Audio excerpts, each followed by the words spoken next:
I've learned from the first part of the Transmedia movie that the first written information about Krakow comes from 965.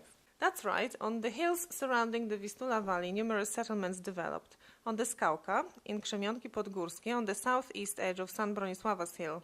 In the middle of 11th century, when Kraków had already become the capital city of Poland, the residence of rulers and the seat of the bishop, approximately 30 Roman Catholic churches had been erected.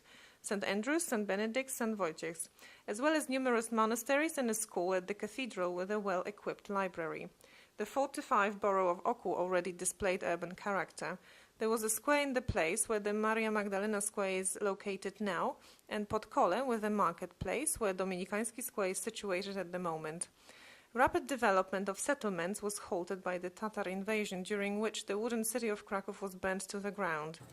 During the first Tatar raid, the invaders were unable to take St. Andrew's Church, also called the Lower Castle.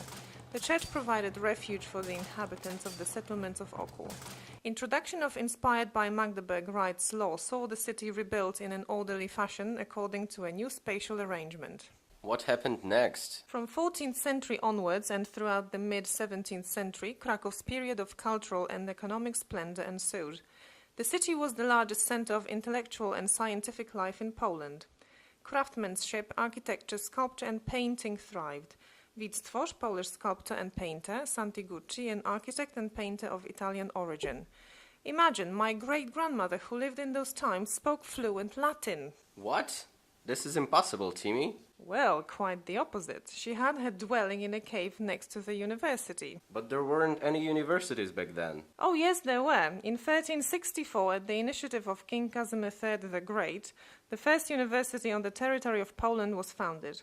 Two more cities were also established at that time. Kazimierz, encased by the arms of the Vistula and surrounded by the walls, and Klepasz.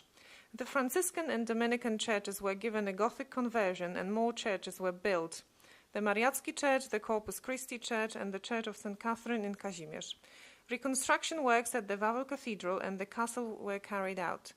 The medieval market hall, Sukiennica, the city hall and other public institution buildings were also modernized. But as far as I know, Krakow is not the capital city of Poland. No, not since the end of 16th century, where the royal residence was moved to Warsaw. Krakow's status deteriorated and the city saw its demise after it was conquered, plundered and annihilated by the Swedes in the middle of 17th century. Who? Swedes invaded Poland?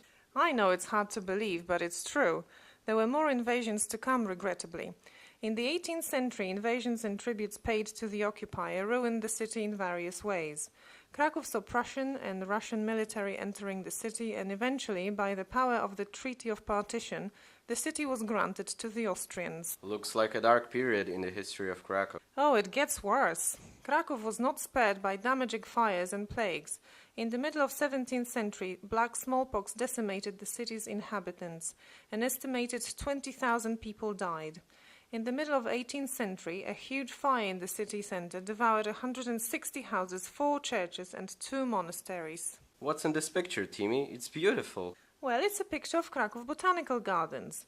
Despite all of those damages and horrific events, this period marked important changes for the city, for example, the reform of the Kraków Academy. Institutions like Botanical Gardens, Astronomical Observatory and a clinic were founded.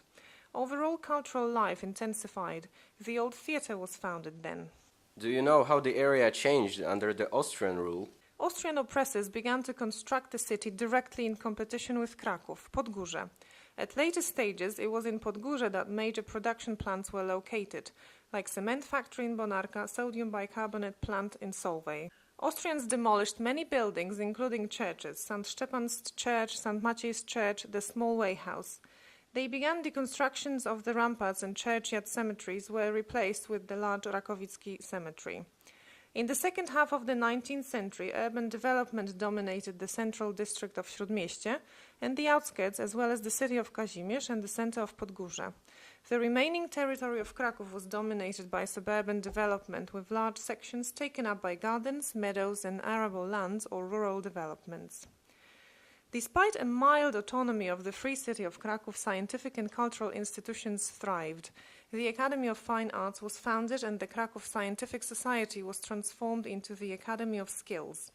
The fall of the Kraków Uprising brought the end of the Krakow Republic and started the Second Austrian Partition of Poland that lasted until 1918.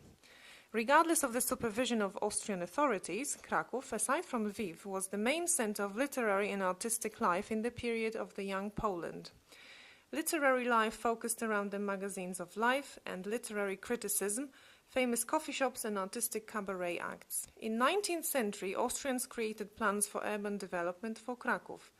They started fortifying the city and began constructing external fortifications, which for a long time defined the direction of growth and the core of the medieval city.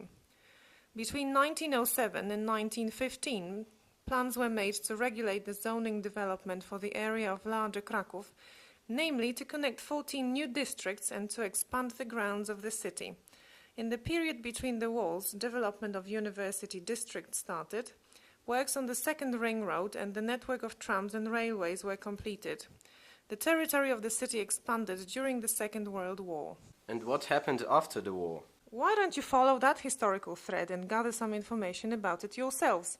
You can avail of all of the resources in the museums or city archives, as well as scientific online databases.